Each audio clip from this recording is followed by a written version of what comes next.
Assalamualaikum warahmatullahi wabarakatuh.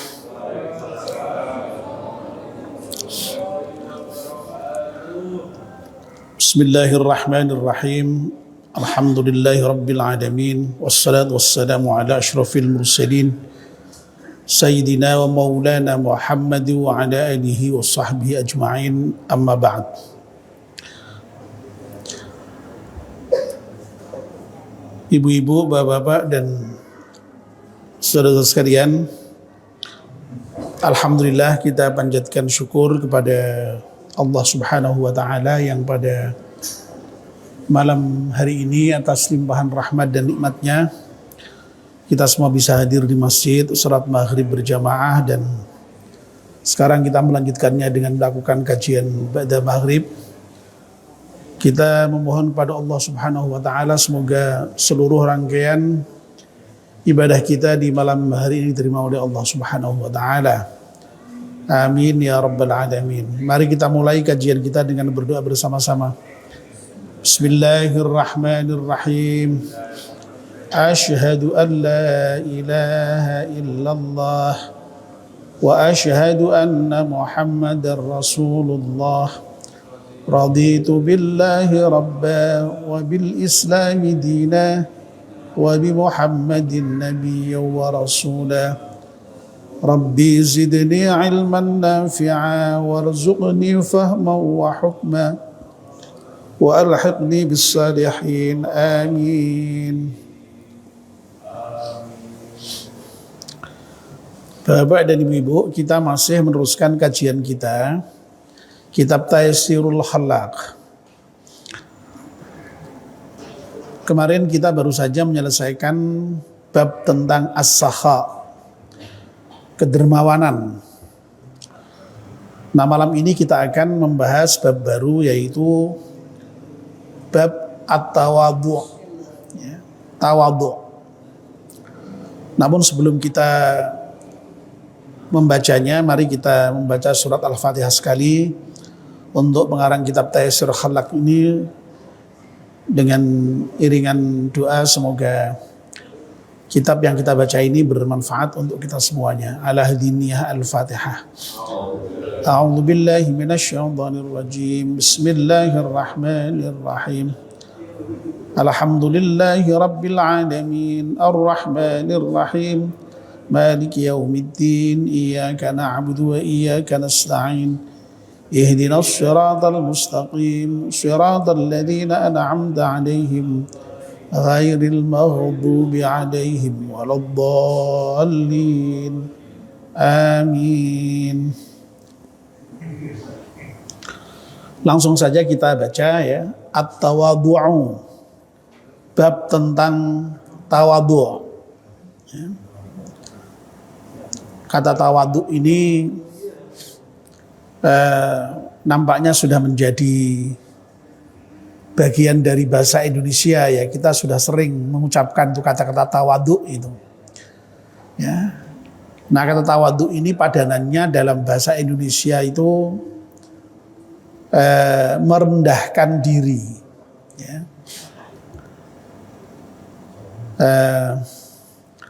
Atau kalau di dalam bahasa Jawa itu sering diterjemahkan dengan andap asor. Ya. Andap asor sering dengar Pak ya. Nah, tawadhu itu andap asor atau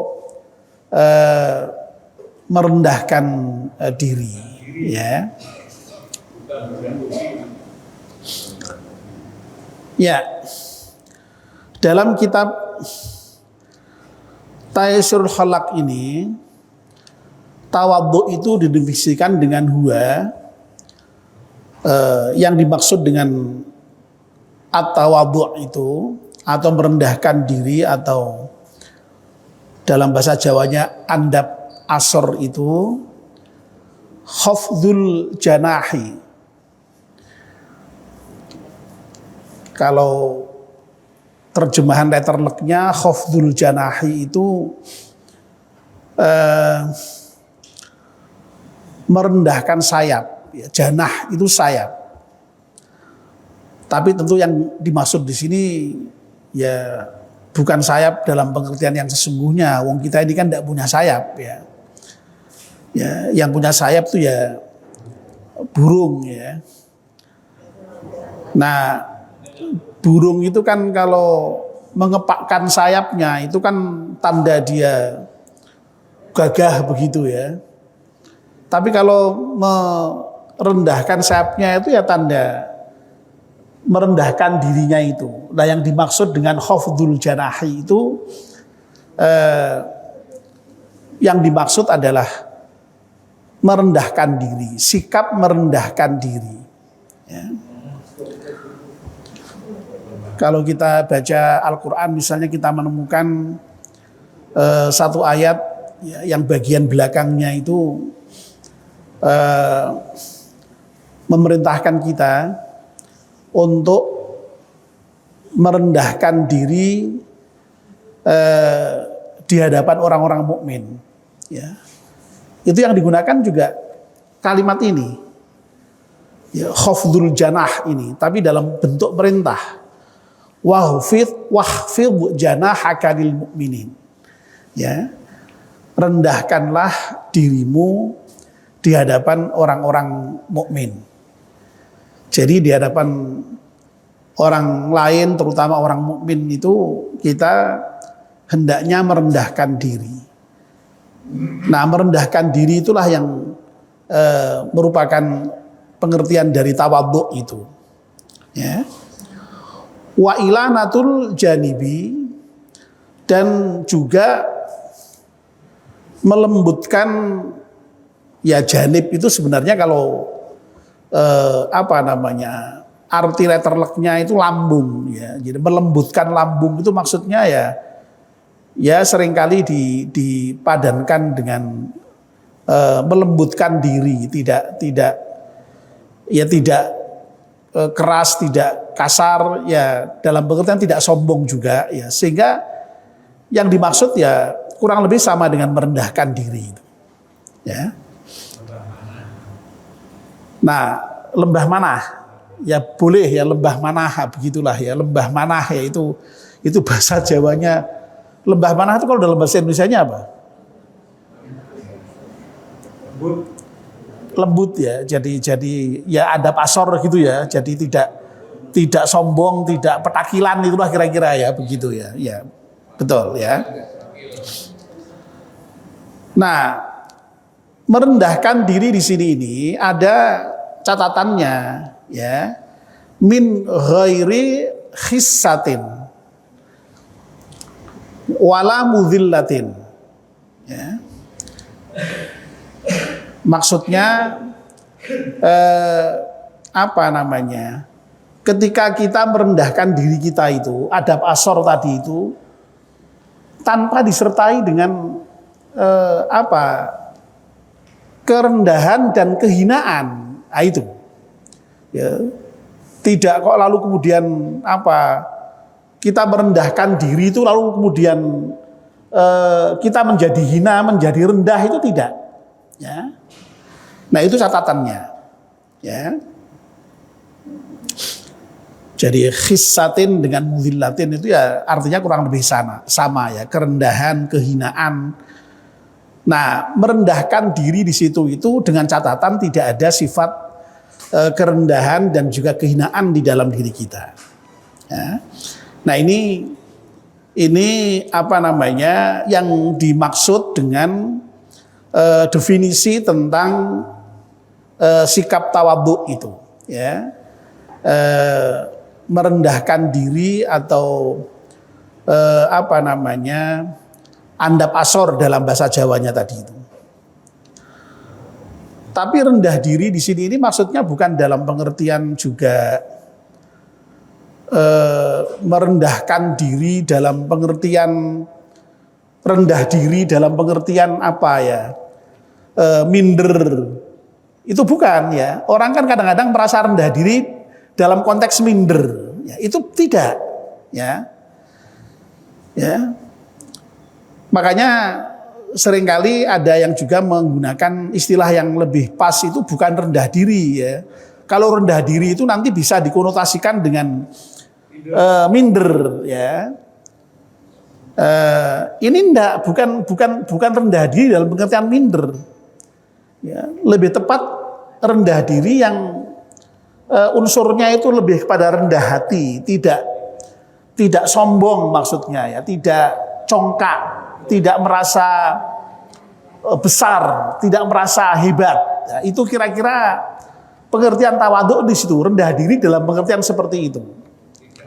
Ya, tidak angkuh, ya sama ya, tidak angkuh, tidak sombong, tidak congkak, ya. Nah ini kira-kira lawan dari pengertian at-tawadhu itu atau rendah diri di sini ini, ya. Bukan rendah diri dalam pengertian minder, ya. Kalau rendah diri dalam pengertian minder itu kan misalnya apa namanya? Orang misalnya mestinya diharuskan tampil ya misalnya ya, tidak berani ya, tidak berani, merasa rendah diri, wah tidak, saya tidak apa namanya, tidak percaya diri, ada perasaan minder, itu tidak seperti itu yang dimaksud dengan rendah diri itu ya. Jadi sekali lagi rendah diri di sini tidak ada unsur kehinaan, tidak ada unsur kerendahan, melainkan ya lebih tepatnya menghindari kesombongan dan menghindari kecongkaan tadi itu. Ya. Nah kemudian pengarang kitab ini masih melanjutkan dengan penjelasan seperti ini. Wal maqsudu minhu, dan maksud dari at-tawadhu itu ya, i'ta'u kulli dhi haqqin haqqah. Jadi yang dimaksud dengan tawadhu itu adalah memberikan sesuatu kepada yang berhak haknya ya. Ini bahasa letterleknya dalam bahasa Arabnya seperti itu. Nah, kalau kita terjemahkan dalam bahasa Indonesia yang nyaman ya, memberikan kepada orang lain apa saja yang menjadi haknya. Nah, itu tawadhu itu. Ya. Ya. Nah, karena kita itu memberikan hak orang lain sesuai dengan haknya, ya, tidak lebih tidak kurang, fala yarfa'u wadi'an an darajatihi. Maka orang yang tawadhu itu, orang yang rendah diri itu tidak akan mengangkat atau meninggikan orang yang hina derajatnya atau orang yang rendah derajatnya. Maksudnya kalau lagi-lagi ini bahasa Arabnya seperti ini ya, susunannya. Tapi kalau diterjemahkan dalam bahasa Indonesia yang enak ya, orang yang tawadhu itu tidak akan meninggikan derajat orang yang rendah. Ya kalau yang rendah ya sudah, ya memang itu derajatnya rendah ya sudah, tidak perlu ditinggikan. Nanti kalau ditinggikan tidak sesuai dengan derajatnya, berarti tidak pas kan, tidak haknya, ya begitu. Proporsional, ya. Sebaiknya wala yunzilu syarifan an maqami. Ya, dan orang yang tawadhu itu tidak menurunkan makom dari orang yang mulia. Ya, jadi betul itu kata Pak Slamet itu ya. Orang tawadhu itu proporsional, menempatkan hak dirinya dan orang lain itu sesuai dengan haknya. Ya, sesuai dengan makomnya, sesuai dengan derajatnya. Ya. Kalau dirinya ini memang pada posisi mulia, ya wajar dimuliakan. Dan kalau ada orang lain lebih mulia, ya harus lebih memuliakan. Dan seterusnya. Intinya haknya orang lain itu dipenuhi sesuai dengan apa haknya. Ya.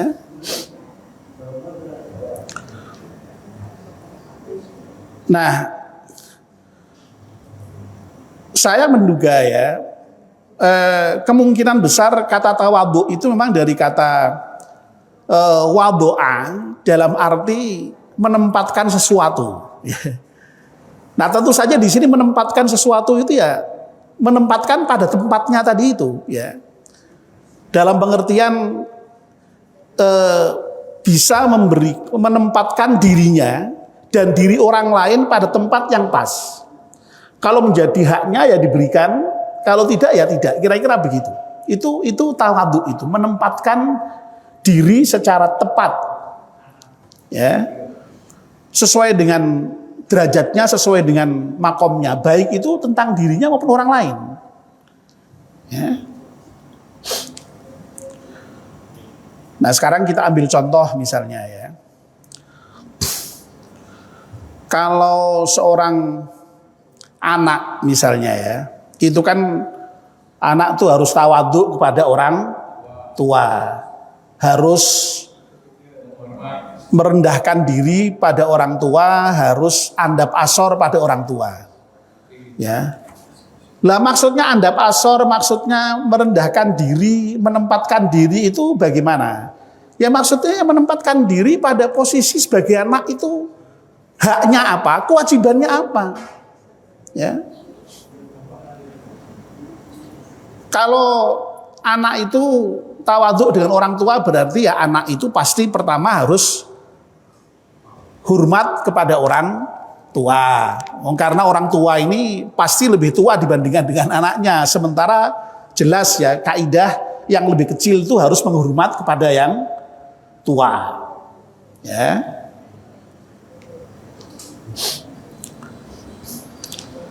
Lalu apalagi misalnya, ya, kalau anak itu menempatkan diri tepat pada posisinya sebagai anak di hadapan orang tuanya, itu misalnya apa? Selain menghormati, taat, pastilah ya. Patuh, ya. Lawang anak kok misalnya tidak patuh, loh itu berarti dia tidak menempatkan diri dalam posisinya sebagai anak dan tidak menempatkan orang tuanya sebagai orang tua itu, ya. Makanya tidak tawadhu dia. Nah, begitu, ya. Harus apa lagi ya? Mencintai pastilah ya. Karena anak itu ya memang harus mencintai orang tuanya, ya. Mendoakan orang tuanya. Banyak sekali itu posisi-posisi yang harus ditempati oleh anak supaya pas posisinya di hadapan orang tuanya. Nah, kalau itu dijalankan dengan baik, berarti dia tawadhu kepada orang tuanya, ya. Orang tua juga begitu, dia itu tawadhu dengan anak. Dalam pengertian juga apa? Dia memberikan hak kepada anak itu sesuai dengan hak anak, gitu loh. Jadi orang tua pun juga harus tawadhu kepada anak. Jangan dikira enggak, ya. Kalau tadi pengertian tawadhu itu adalah memberikan hak kepada orang lain sesuai dengan haknya, berarti seorang tua itu pun harus bertawadhu juga kepada anak. Tapi bukan berarti dalam artian andap asor munduk-munduk kepada anak, enggak, ya. Tawadhunya orang tua kepada anak ya berarti dia bertanggung jawab, memberikan nafkah, apalagi misalnya mendidik, menyayangi. Loh itu tawadhunya orang tua kepada anak, ya. Jadi orang tua juga harus memberikan hak kepada anaknya, ya. Demikian pula misalnya kalau kita berbicara mengenai rakyat, harus tawadhu kepada pemimpin, pemimpin tawadhu kepada rakyatnya, ya. Istri tawadhu kepada suami, suami juga tawadhu kepada istrinya dengan tawadhu yang tentu saja berbeda-beda sesuai dengan hak dan kewajiban masing-masing, ya. Sampai tawadhu kepada Allah Subhanahu wa taala, ya. Kita ini harus tawadhu kepada Allah Subhanahu wa taala dalam artian apa? Menempatkan diri kita betul-betul sebagai makhluk dan hamba Allah Subhanahu wa taala. Ya. Kita harus merendahkan diri kepada Allah, ya. Dalam arti apa? Memberikan haknya Allah dengan sebaik-baiknya. Lah hak Allah apa? Untuk disembah dan diibadahi. Berarti kalau kita ini mau menjadi orang yang bertawadhu kepada Allah Subhanahu wa taala, kita harus mau beribadah kepadanya, mau taat kepadanya. Nuwun sewu ya, ada orang kok tidak mau beribadah kepada Allah, tawadhu enggak namanya itu? Tidak tawadhu. Karena dia tidak menempatkan Allah sebagai Rabb, sebagai ilah yang harus disembah dan harus diibadahi. Ya. Nah ini, ya jadi tawadhu itu kepada siapa saja ya, kepada siapa? Sampai kepada Allah kita harus tawadhu itu. Ya. Nah, kalau sampai ada orang ya kok kemudian kepada Allah tidak mau beribadah, tidak mau taat, malah maksiat, oh berarti itu menyombongkan diri di hadapan Allah Subhanahu wa taala. Yang seharusnya dia mestinya taat, mestinya tunduk, mestinya mau beribadah kepada Allah Subhanahu wa taala, tapi kok malah kemudian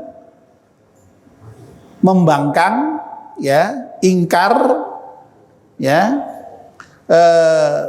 tidak mau taat kepada Allah Subhanahu wa taala. Itu tidak taat namanya itu. Tidak tawadhu namanya itu di hadapan Allah Subhanahu wa taala, dan itu tentu saja adalah kesombongan ya. Makanya seringkali memang tawadhu ini dilawankan dengan kibir ya, dengan sombong ya. Dan pengertian sombong itu kan sederhana ya. Batrul haqqi wa humtun nas. Yang namanya kesombongan itu adalah ketika seseorang itu menolak kebenaran dan menghinakan manusia, itu cukup disebut sebagai orang yang sombong. Ya. Makanya hati-hati ya. Jadi sahabat itu pernah itu tanya kepada Nabi, Nabi apakah orang itu kalau pakai pakaian bagus itu sombong ya? Nabi kalau ada orang pakai mobil bagus, apakah itu tanda kesombongan? Kalau punya rumah bagus, apakah itu sombong? Ya, apa jawab Nabi? Oh, sombong itu tidak ada hubungannya dengan itu. Kalau terkait dengan persoalan yang bagus-bagus itu, Allah sendiri itu maha indah dan Allah itu menyukai keindahan. Ya. Nah, lalu Nabi kemudian menjelaskan itu. Yang dimaksud dengan kesombongan yang sesungguhnya adalah ketika seseorang itu menolak kebenaran, ya, batrul haqqi wa humtun nas, dan menghinakan manusia. Jadi kalau kita misalnya kok ada kebenaran di hadapan kita, kita tidak mau menerima, ya, kita malah memilih kesesatan, itu kesombongan sebenarnya itu. Ya, sombong itu, ya. Dan ketika kita dengan orang lain menghinakan, melecehkan, membuli, itu tandanya kita sombong. Karena apa? Karena pada dasarnya di antara kita sesama manusia ini, siapapun orangnya, kalau masih sesama manusia itu hubungannya sederajat. Hubungannya sama. Ya. Tidak boleh ada yang merasa lebih hebat dibandingkan dengan yang lain. Ya. Itulah sebabnya maka kalau kita melihat beberapa pola hubungan yang dituntunkan Allah di dalam Al-Quran itu terkait dengan hubungan kemanusiaan itu sifatnya selalu saling gitu. Ya, ta'arofu itu berarti ta'aruf, saling kenal mengenal. Ya, karena kita ini diciptakan Allah berbangsa-bangsa, bersuku-suku, berbeda-beda, ya diperintahkan untuk saling mengenal. Ya. Lalu apa lagi? Ta'awun itu saling tolong menolong, karena yang namanya kita manusia itu makhluk yang lemah, ya pasti butuh pertolongan orang lain. Makanya ya hendaknya saling tolong menolong. Orang tidak mungkin akan bisa memenuhi kebutuhannya sendiri itu. Orang yang paling kaya sekalipun masih butuh pertolongan orang lain. Ya.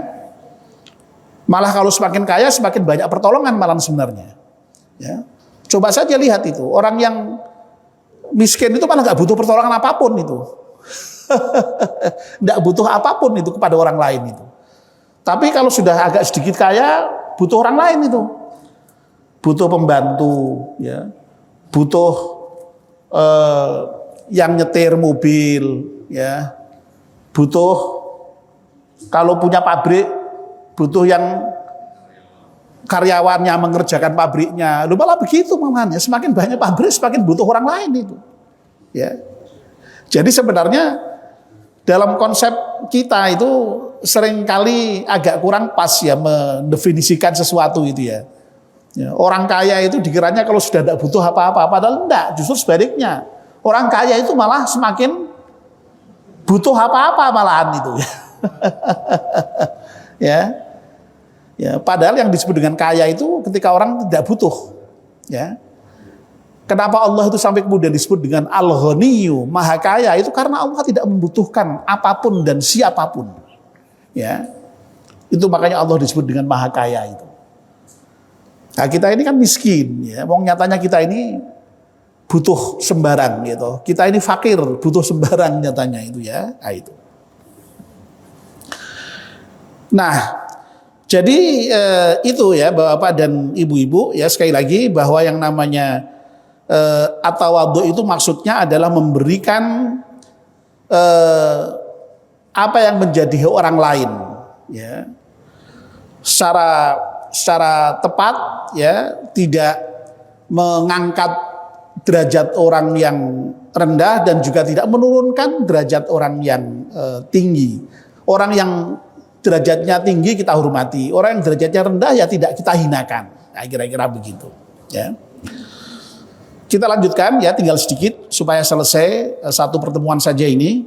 Wa huwa min asbabir rif'ati wa dawa'is syarafi.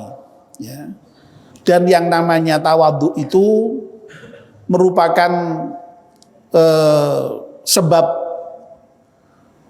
seseorang itu menjadi tinggi derajatnya, ya, wadawa'is syarafi, dan juga menjadi pendorong kemuliaannya. Ya. Jadi Bapak dan Ibu-ibu, sekali lagi ya, merendahkan diri itu lalu bukan berarti malah justru kemudian kita jadi rendah. Ya, jadi merendahkan diri itu tidak ada hubungannya dengan lalu kehinaan dan kerendahan, enggak. Justru kalau kita itu mau merendahkan diri itu menjadi sebab derajat kita ditinggikan, menjadi sebab kita dimuliakan.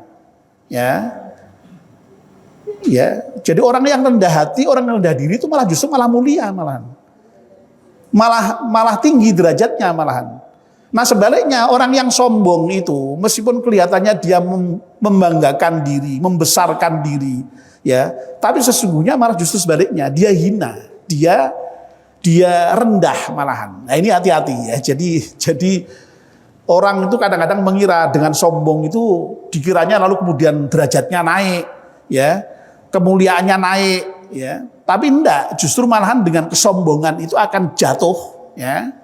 Tapi dengan rendah diri itu justru akan naik itu. Ya, qala Nabi sallallahu alaihi wasallam, dan bersabdalah Nabi Muhammad sallallahu alaihi wasallam, ini merupakan penutup dari bab ini. Nabi kita Muhammad sallallahu alaihi wasallam bersabda, "Man tawadhu'a lillahi rafa'ah." Ya, barang siapa yang merendahkan diri di hadapan Allah Subhanahu wa taala, maka Allah akan mengangkatnya, ya. Nah, orang yang tadi sudah kita jelaskan ya, orang kalau merendahkan diri di hadapan Allah berarti dia takwa dia. Karena apa? Dia menjalankan perintahnya, menjauhi larangannya, mau beribadah kepadanya, mau taat kepadanya. Tidak membangkang kepada Allah, ya, tidak maksiat kepada Allah. Karena dia memposisikan diri sebagai hamba. Allah Maha Tinggi yang dihormati, diibadahi. Ya. Nah, justru karena itulah maka orang yang bertakwa diangkat derajatnya. Tapi kalau dia sombong di hadapan Allah, tidak mau taat, tidak mau ibadah, ya, malah justru pekerjaannya hanya maksiat, ingkar dan durhaka kepada Allah, ya justru itu nanti akan dihinakan oleh Allah Subhanahu wa taala. Baik itu kehinaan di dunia, tapi minimal kehinaan di akhirat. Sebaliknya orang yang bertakwa itu meskipun toh ya Di dunia ini oke lah kalau misalnya dia miskin lalu dipandang orang itu sebagai orang yang hina. Oke lah misalnya orang yang tidak punya jabatan lalu dipandang oleh orang lain sebagai hina. Tapi yakinlah di hadapan Allah itu orang yang mulia. Ya. Setidak-tidaknya nanti mulia di akhirat. Inna akramakum indallahi atqakum. Sesungguhnya orang yang paling mulia di antara kamu adalah orang yang paling bertakwa. Tapi sebaliknya orang yang paling hina ya orang yang paling sombong di hadapan Allah Subhanahu wa taala.